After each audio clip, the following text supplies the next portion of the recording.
고대 근동 세계에서 전쟁을 하면 전쟁은 신과 신의 전쟁이라고 생각했어요. 자기가 믿는 신이 다른 나라에 믿는 신과 전쟁한다고 생각했습니다. 그런데 전쟁에 이기고 나면 어떻게 생각했냐면 자기가 믿는 신에게 자기가 되게 의롭기 때문에 자기가 믿는 신이 자기를 승리하게 해줬다고 생각했습니다. 즉 전쟁의 승리는 어떤 것에 있냐면 전쟁에 승리한 그 나라의 의로움에 있습니다. 그러니까 의로움을 증명해야 되잖아요.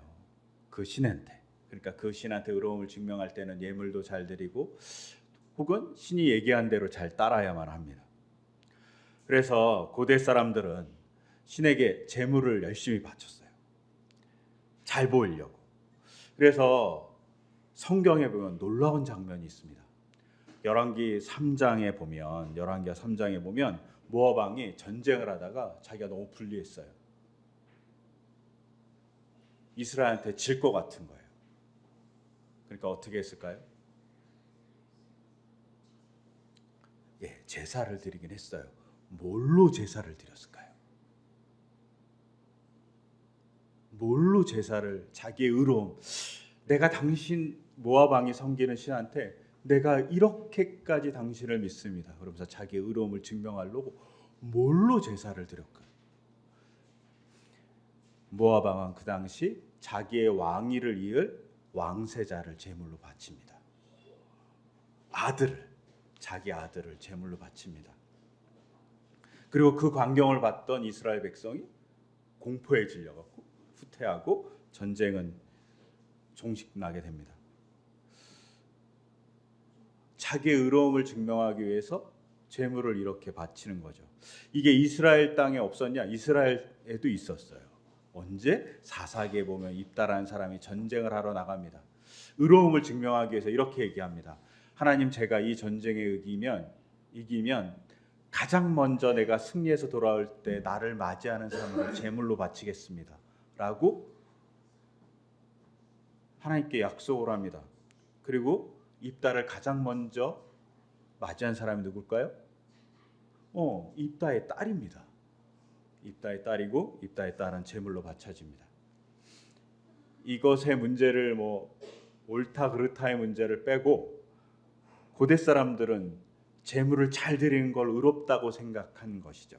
하나님과의 관계에 의리가 있다고, 자기들이 믿는 신과의 관계에 의리가 있다고 생각한 겁니다. 이런 전통은 현대에도 아직도 남아 있어요.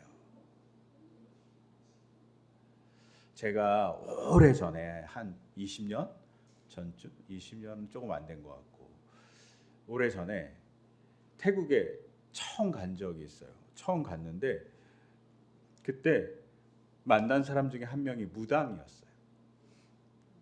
근데 단기 선교로 태국에 갔는데 무당이 이런 얘기를 하는 겁니다. 자기가 믿는 신에게 제물을 바치는데 닭을 바치면 불안하다는 거예요. 너무 불안해서 그 다음에 돼지를 바친다고 했어요. 돼지를 바치고 나면 마음이 좀 편하다는 거예요. 자기 신과의 관계에서 제물을 좀 제대로 바치면 의리, 관계가 생기는 거예요. 잘 보이는 겁니다. 그럼 안심이 된다고 얘기했어요. 즉 신이 뭔가를 내려주는 것은 여기서 뭐라고 보는 거죠? 신의 보상이라고 생각하는 겁니다. 의리를 지킨 인간을 향한 보상이라고 생각하는 거죠. 그런데 오늘 읽었던 신명기는 이것과 아주 정반대 생각을 하고 있어요. 어떻게 생각해요? 오늘 읽었던 9장 4절을 보면 이렇게 기록하고 있어요. 주 당신들의 하나님이 그들을 당신들 앞에서 내쫓으신 것은 다음에 행여 내가 착하기 때문에 주님께서 나를 이끌어들여 이 땅을 차지하게 하셨다고 생각하지 마십시오. 라고 얘기하고 있어요. 즉 이스라엘 사람이 착하기 때문에 하나님께서 보상으로 가나안 땅을 주셨다고 생각하지 말라고 얘기하는 거예요. 근데 착하다 좀 성경에서 잘 들어보지 못한 단어이지 않습니까? 성경은 보통 의롭다 이렇게 얘기하잖아요. 이 본문이 착하다고 번역하지 않고 대부분의 번역은 의롭다고 번역해요. 그런데 저 개인적으로는 의롭다는 번역이 더 합당하다고 생각해요. 왜냐하면 이 착하다고 번역하는 이 히브리어는 째다카예요. 보통은 다 의롭다고 번역하는 단어예요. 즉 하나님과 관계에 있어서 내가 의롭기 때문에 하나님이 가나안 땅을 주셨다고 착각하지 마십시오 라고 얘기하는 겁니다. 차라리 하나님이 왜 주셨냐? 계속 우리가 읽었던 신명기 9장 1절부터 7절에 보면 착각하다고 생각하지 말아라. 내가 하나님께서 가나안 땅을 이스라엘 백성에게 준 이유는 왜? 가나안 땅에 원래 머물고 있었던 가나안 백성이 악했기 때문이다 라고 얘기하고 있어요. 너희가 착해서 준 거 절대 아니다. 그러니 이스라엘 사람들은 착하지 않은데 받았어요. 이스라엘 사람 의롭지 않은데 받았어요. 그러면 어떤 거죠? 이건 보상이 아니라는 겁니다. 내 의로움 때문에 주지 않았으니까 보상이 아니잖아요. 내가 잘해서 받은 게 아니니까 보상이 아니잖아요. 그럼 뭐죠? 은혜이죠. 하나님이 그냥 주신 선물입니다.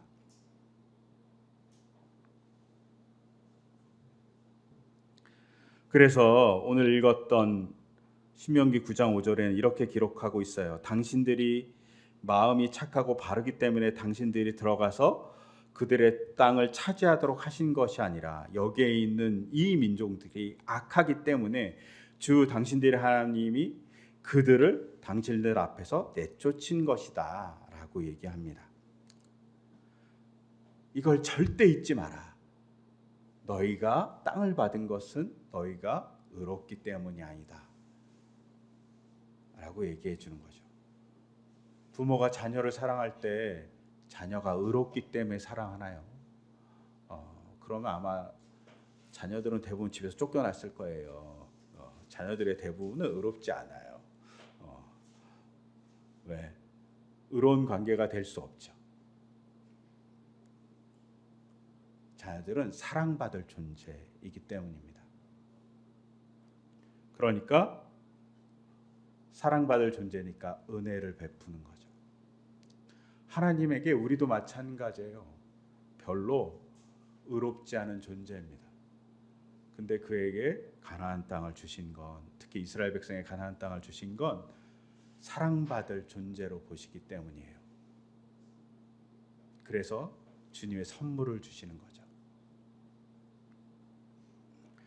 이때 이스라엘 백성이 자각해야 될 게 있습니다. 내가 의롭지 않기 때문에 선물을 받았다는 자각. 그 자각은 자신의 모습을 바라볼 필요가 있어요. 그래서 모세가 그 다음에 쭉 이야기해요. 9장과 10장에서 쭉 무슨 얘기를 하냐면 이스라엘 백성이 얼마나 하나님을 배반하고 거역했는지 오늘 읽었던 7절에 보면 당신들은 광야에서 주 당신들의 하나님을 얼마나 노엽게 하였던가를 잊지 말고 기억하십시오. 당신들의 정체성을 잊지 마세요. 당신들은 의롭지 않아요 라고 얘기하는 겁니다. 당신들은 이집 땅에서 나오던 날부터 이곳에 이르기까지 줄곧 주님을 거역하였습니다. 그럼에도 불구하고 하나님은 가나안 땅을 주십니다 라고 얘기하는 겁니다. 그러면서 첫 번째 언급한 사건이 뭐냐면 9장과 10장에 쭉 보면 금송아지 사건이에요. 제가 전에도 한번 얘기했죠. 금송아지 사건을 벌일 때 모세는 시내산에 있었습니다. 시내산에서 하나님과 만나고 있었어요. 근데 시내산이 어떤 상태였냐면 시내산 위에가 막 불이 타고 있는 상태였던 거예요. 어떻게 불이 타고 있는지 몰라요. 그걸 보고 있어. 그런데 그걸 보고 있는 순간에 이스라엘 백성이 뭘 하죠? 금송아지를 만들어요. 하나님이 임한 걸 보면서 불 속에서 임하고 있는데 금송아지를 만들어요. 말도 안 되는 짓을 한 거죠.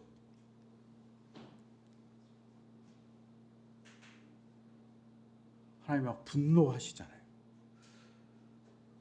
아마도 이스라엘 백성은 하나님의 그 임하는 그 모습을 자기 마음대로 조절하고 싶었을지 몰라요. 금송아지를 만들어서 하나님 여기도 임하고 내가 금송아지를 가졌으니까 여기다 옮겨놓으면 이쪽으로 임하세요. 저희가 이걸 필 때마다 임하세요. 이렇게 하고 싶었을지 모르겠어요.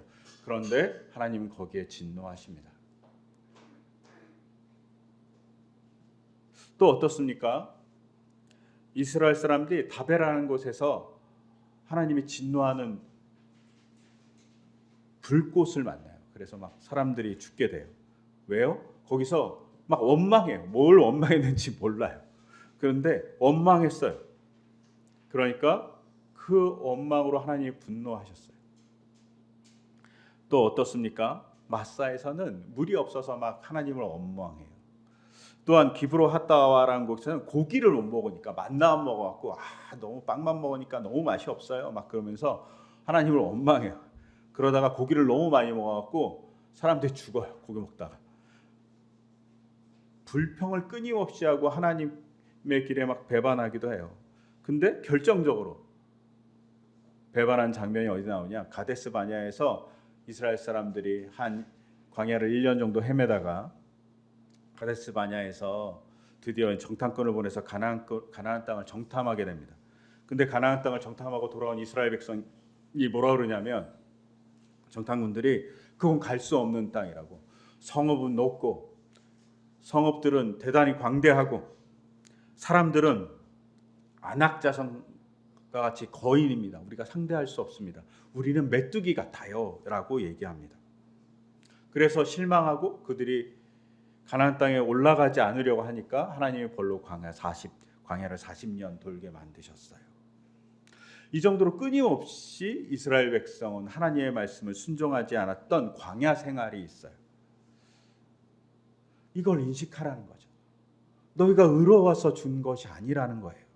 근데 여기보다 더 근원적으로 볼 문제가 또 하나 있어요. 모세가 하나님을 만났을 때 하나님께 물어봅니다. 당신의 이름이 뭐냐? 내가 이스라엘 백성에 가서 하나님의 이름을 뭐라고 얘기하냐고 물어봅니다. 이 말은 잠재적인 암시를 하고 있어요. 뭘 암시하냐? 이스라엘 백성이 하나님의 이름을 잊어버렸다는 것을. 하나님의 이름조차 잊어버릴 정도로 이집트의 노예 생활 400년 동안 그들은 하나님과 멀어져 있었던 거죠. 이렇게 멀어져 있는 백성의 모습이 이스라엘 백성의 모습이에요. 근데 이스라엘 백성만의 모습일까요? 그렇지 않다고 생각돼요. 저는 이것이 인간 실존의 모습인 것 같아요. 그냥 끊임없이 하나님 앞에서 조금은 불완전하고 원망하고 자기 삶에 대해서 불만족하고 또한 하나님께서 주신 그 자연을 혜택을 보지 못하고 끊임없이 원망하는 모습이 인간의 모습이지 않을까 싶어요. 우리가 제가 좀 전에 얘기했는데 의리라는 말을 잘 써요. 사람이 의리가 있어야지. 뭐 남성 사이에는 의리가 있어. 뭐 이런 얘기 많이 하잖아요. 의리하면 기억나는 사람이 아마 김보성 배우 같아요. 그런데 의리가 무슨 뜻일까요? 의리 무슨 뜻일까요? 나한테 의리를 지켜라고 얘기할 때 의리가 무슨 뜻일까요? 의리라는 뜻을 국어 사전에 찾으면 이렇게 적혀 있어요. 사람으로서 마땅히 지켜야 할 도리 혹은 사람과 관계에서 지켜야 할 바른 도리라고 되어 있어요. 우리가 드라마나 뭐 영화나 이런 거에서 특히 족복세계를 다루는 많은 영화에서 의리를 지킨다고 해서 막 지키잖아요. 그게 의리가 아니라 사람이 사람답게 사는 모습이 의리예요. 그래서 의리의 한문이 뭐냐면 의로울 자의 리가 이론 리자예요. 이치 이자예요. 의로움의 이치라는 뜻이에요.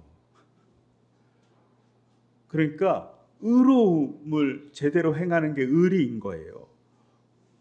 그리고 사람과의 관계에서 바른 행동을 하는 게 의리인 거예요. 그러면 하나님과의 관계에도 의리가 있다는 거예요.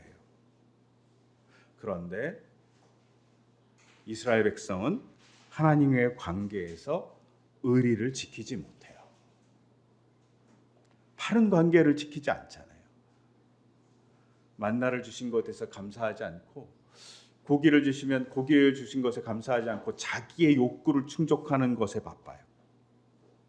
이게 인간의 모습인 거예요.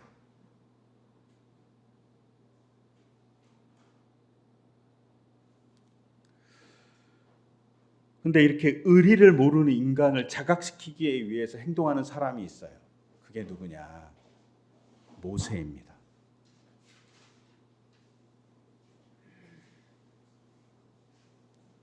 의리를 모르고 하나님이 우상을 만들지 말라고 얘기했는데 바로 우상을 만들어. 그런 이스라엘 백성의 죄악을 보고 너무나도 충격을 받아서 힘들어하는 사람은 이스라엘 백성이 아니라 모세입니다. 그래서 모세가 뭘 합니까? 오늘 읽지 않았지만 신명기 9장 18절에 보면 이렇게 되어 있어요. 그리고 내가 전과 같이 밤낮 40일을 밥도 먹지 않고 물도 마시지 않고 주님 앞에 엎드려 있어야만 한 것은 당신들이 주님 보시기에 나쁜 일을 저질러서 그들을 노엽게 하는 온갖 죄를 지었기 때문입니다. 모세가 십계명을 받기 위해서 40일 금식을 했어요. 그리고 40일 금식을 하고 십계명을 받고 내려왔다니까요. 그런데 그 내려온 상황에서 이스라엘 사람들이 금송아지를 만든 거예요. 그러니까 모세가 십계명 돌판을 깼어요. 금송아지를 가루로 만들어서 먹이기도 했어요. 그 다음에 모세가 한 일이 뭐예요?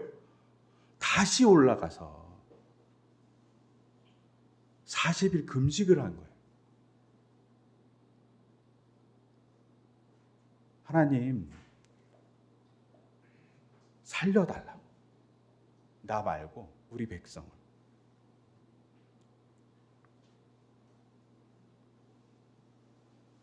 모세가 이스라엘 백성의 죄에 무게를 한 거죠. 이때 이스라엘 백성이 40일 금식했다는 얘기는 성경에 기록되어 있지 않아요.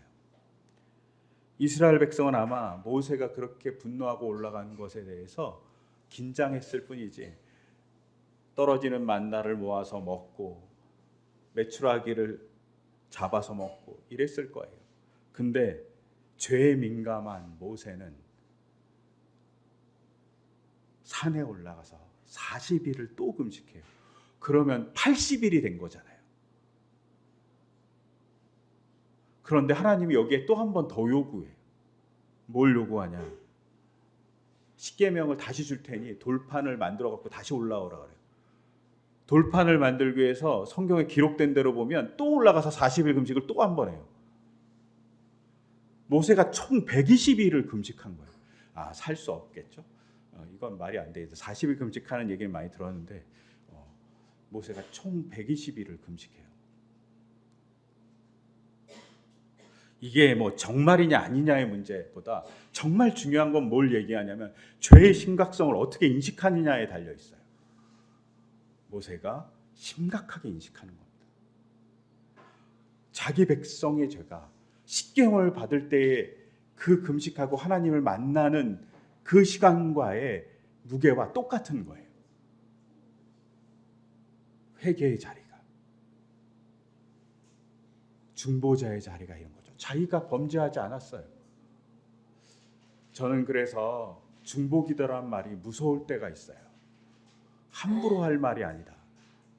중보기도는 어떤 면에서 목숨을 걸고 하는 기도입니다. 제가 아는 어머니들이 기도를 합니다. 저를 위해서도 기도해 주는데 가끔 이런 말을 해요.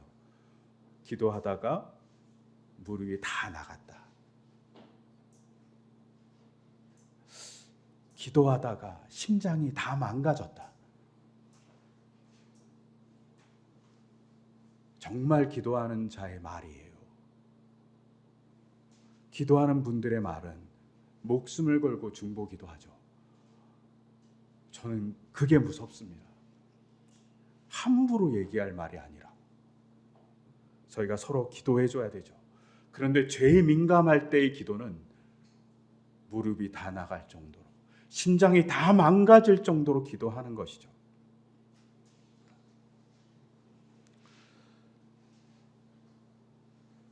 이것이 모세가 중보하는 모습이었어요. 죄의 심각성에 대해서 이렇게 하니까 이스라엘 백성이 자신의 죄의 심각성을 알아가는 겁니다. 그리고 인간에게 그 죄의 심각성을 알려주는 사건이 있었죠. 바로 십자가입니다. 십자가는 인간의 죄를 담당하시는 하나님의 모습이 보여요. 이 인간의 죄의 현실이 어떤 것인지 보여줘요. 얼마나 큰지. 내가 너의 죄를 뭐로 감당하냐면 십자가로 감당해 라고 얘기하는 겁니다. 제가 가끔 비기독교인들하고 만날 때가 있어요. 그런 비기독교인들이 괜찮으신 분들, 사회적으로 좀 괜찮고 되게 열심히 살고 또 봉사도 되게 열심히 하고 또 일명 사회적으로 보면 되게 착하다고 생각하는 사람들이 기독교의 여러 가지 중에 받아들이지 못하는 게 있다는 거예요. 그게 뭐예요? 이렇게 자기를 자꾸 죄인이라고 그런다는 거예요. 나는 죄인 아닌 것 같은데. 그게 너무 불편하다는 거예요.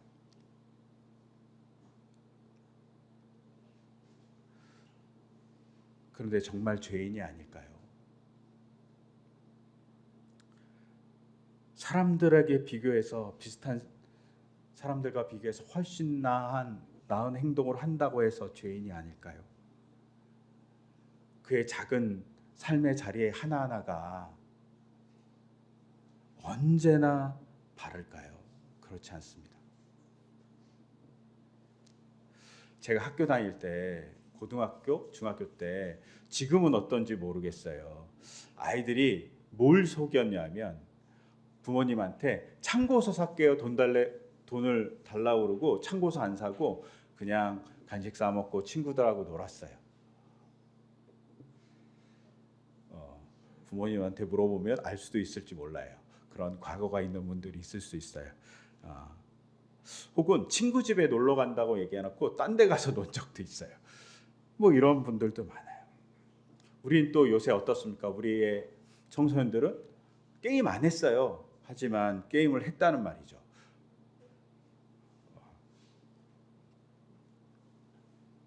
영상 안 봤어요. 하지만 영상을 무진장 많이 봤다는 얘기잖아요.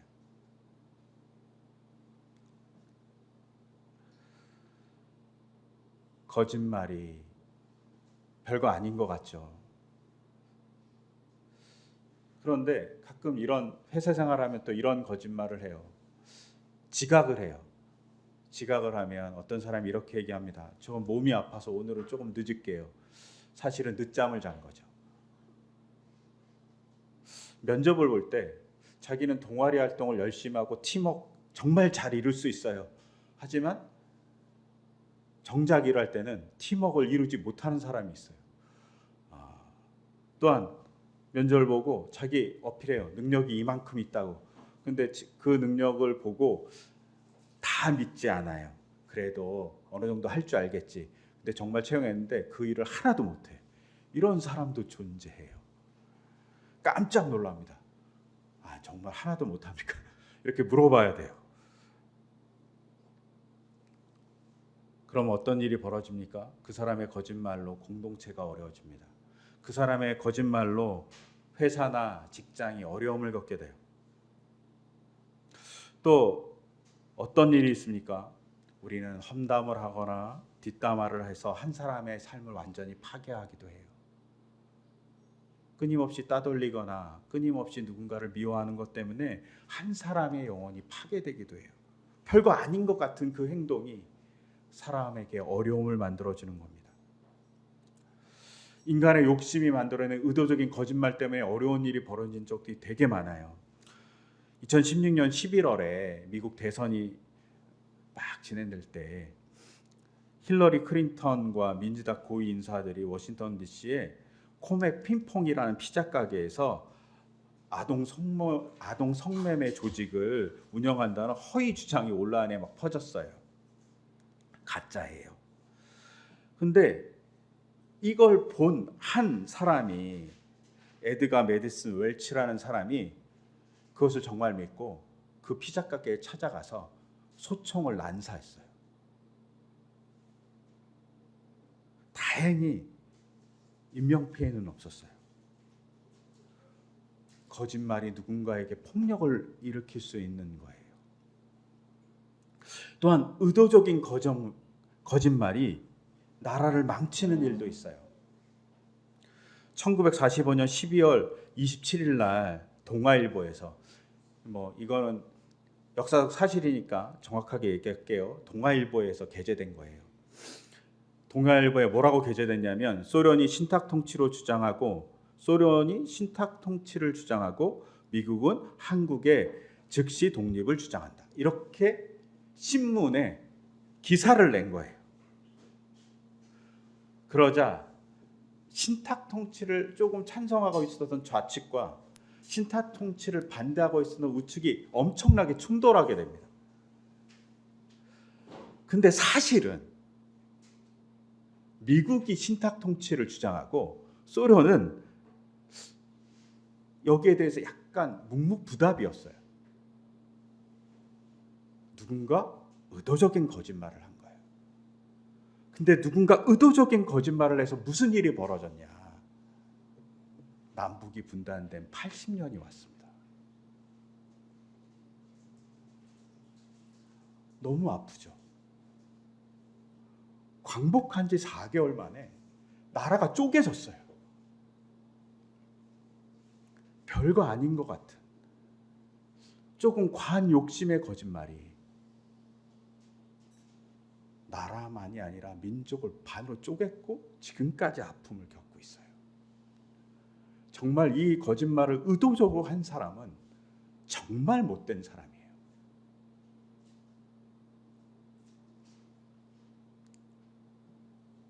이런 걸 아는, 이 못됨을 아는 것에 대해서 중보자는 목숨을 걸고 죄인 것을 인식시켜주는 사람이에요. 그런데 이 땅에 그런 사람들이 많이 있었지만 그 죄를 인식하는 일은 적었습니다. 우리가 기도할 때 맨 마지막에 뭐라고 기도하죠? 끝날 때? 맨 마지막에 이렇게 기도합니다.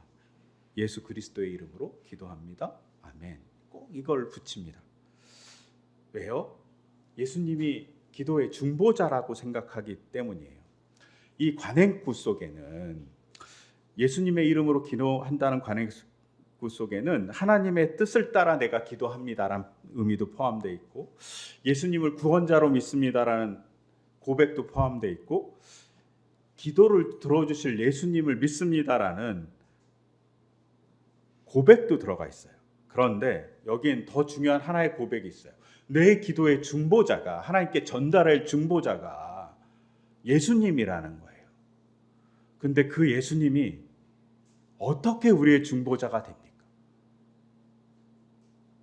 나의 죄에 대한 심각성에 대해서 어떻게 중보자가 되냐면, 나의 죄에 대한 인식을 십자가의 무게로 하고 있기 때문에 중보자가 될 수 있는 거예요.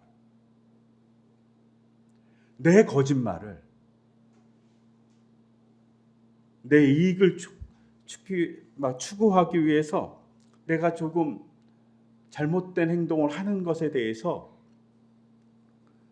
죄에 대한 인식을 얼마나 큰 무게로 갖고 있냐면 십자가의 무게로 갖고 계시다는 거예요.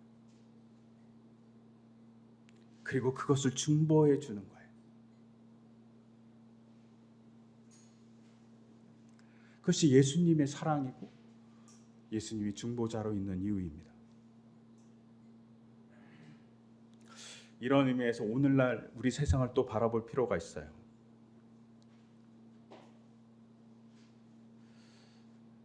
우리가 요사이 많이 들을 수 있는 이야기 중에 하나가, 민주주의란 나무는 피를 먹고 자란다는 말이 있어요.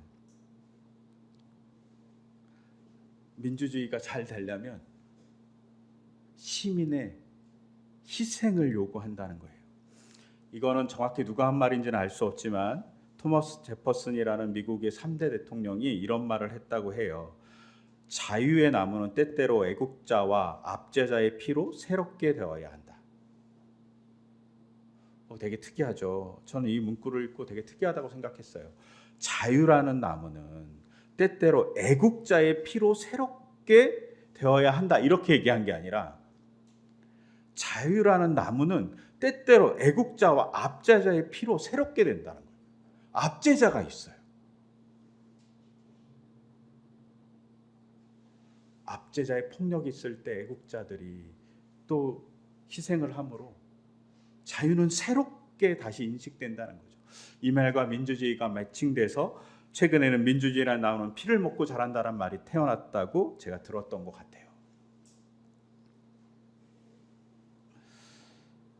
지금 압제자가 있잖아요. 근데 거기에 대해서 애국자들이 정말 법을 지키고 싶은 사람들이 나가서 자신의 삶을 희생해요. 최근 나라에서 되게 유명한 검색어 중에 하나가 키세스단이잖아요.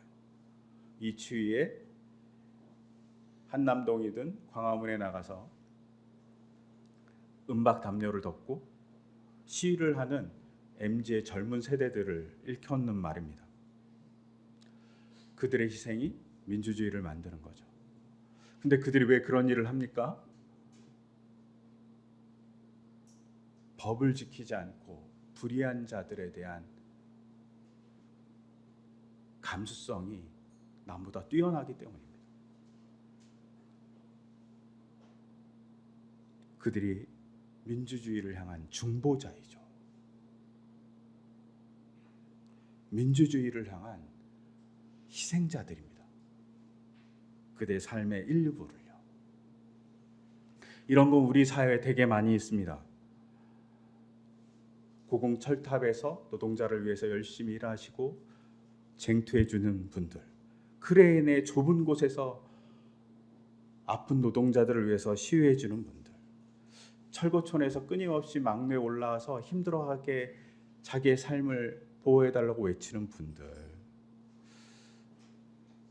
이런 분들이 그들의 삶을 내려놓고 민주주의, 약자를 위한 중보자의 역할을 합니다.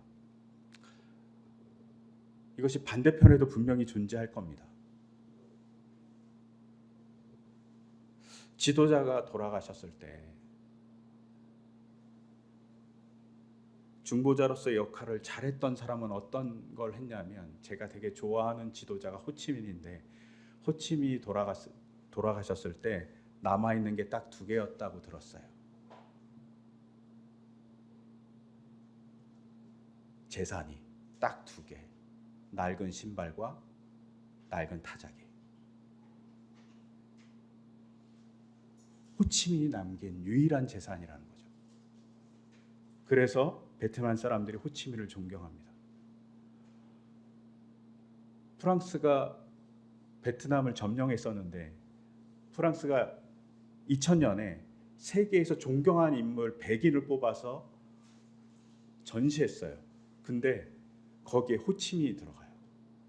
자기가 식민 통치한 나라에, 아니 식민을 해서 독립하고자 노력했던 그 적국의 장수를 존경하는 인물로 표현했어요. 그 사람이 호치민이에요. 왜? 그가 지도자로서 백성의 아픔을 알았기 때문에. 가난한 베트남의 민족의 아픔을 아니까 자기가 갖는 걸 다 최소화합니다. 그래서 그가 죽을 때 남은 것 신발, 그리고 낡은 타자기.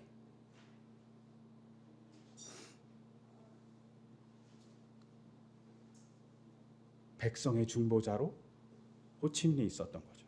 그럼 우리가 물어봐야 돼요. 기독교인들은 세상의 중보자로서 어떻게 있어야 되는가? 우리가 중보 기도하고 기도에도 많이 있는데 어떻게 있어야 되는가 물어봐야 합니다. 그러면서 반성하게 됐어요. 키세스단의 그 나약한 여성들은, 혹은 힘든 분들은 거기 가서 열심히 자기의 시간과 삶을 투자해서 저항하는데 우리는 그만큼 기도하는가? 모세가 이스라엘 백성을 구하기 위해서 80일 넘게 금식했어요. 십계명 받고 처음에 십계명 받는 걸 제외하고 80일 넘게. 우리는 그만큼 죄에 대한 인식이 있는가? 저는 그렇지 않은 것 같아요. 설교를 준비하며 나는 나쁘구나 생각했습니다. 저는 나쁜 사람이구나. 하나님의 보기에는 의롭지 않은 게 아니라 나쁘다. 죄에 대한 인식이 너무 미약한 자이구나 라고 생각했습니다.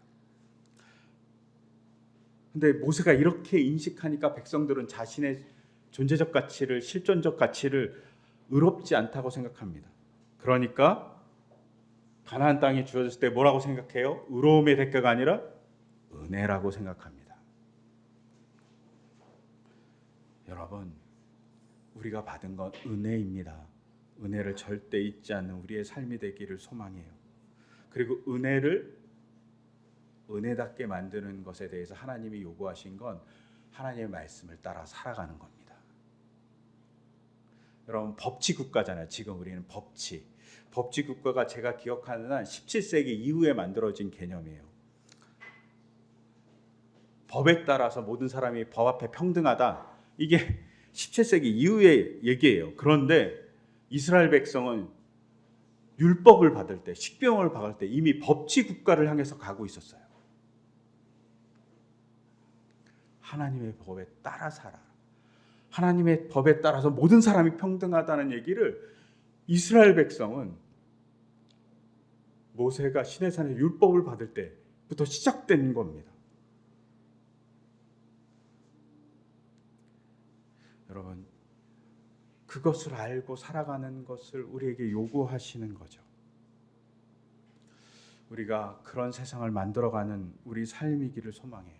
그리고 그런 삶을 통해서 하나님의 역사를 증거했으면 좋겠어요. 하나님이 은혜로 주신 것에 대한 우리의 행동은 하나님의 율법을 지키기 위한 철저한 행동보다는 시도입니다. 그런 행동을 할 때 하나님의 은혜가 더욱더 우리에게 주어질 거라고 믿습니다. 우리의 실존을 잘 알았으면 합니다.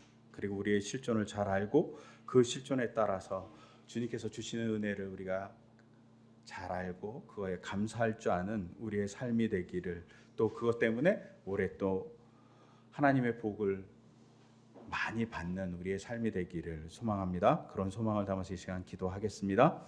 하나님 아버지, 우리의 삶을 바라봅니다.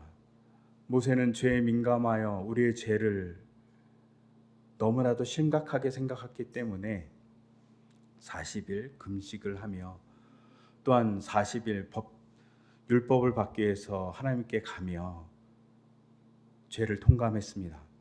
주님, 우리의 실존을 잘 보게 하시고 우리의 모습이 어떠할지도 사랑해 주시는 주님의 사랑 또한 보게 하여 주시옵소서. 그를 통해 하나님의 역사를 이루고 하나님의 뜻을 이루는 우리의 삶이 될 수 있도록 인도해 주시며, 하나님이 주신 율법을 통해서 이 땅이 하나님 나라답게 바뀌어가는 놀라운 법치의 나라가 될 수 있도록 주께서 인도하여 주시옵소서. 이 모든 것 주 예수 그리스도의 이름으로 기도드립니다. 아멘.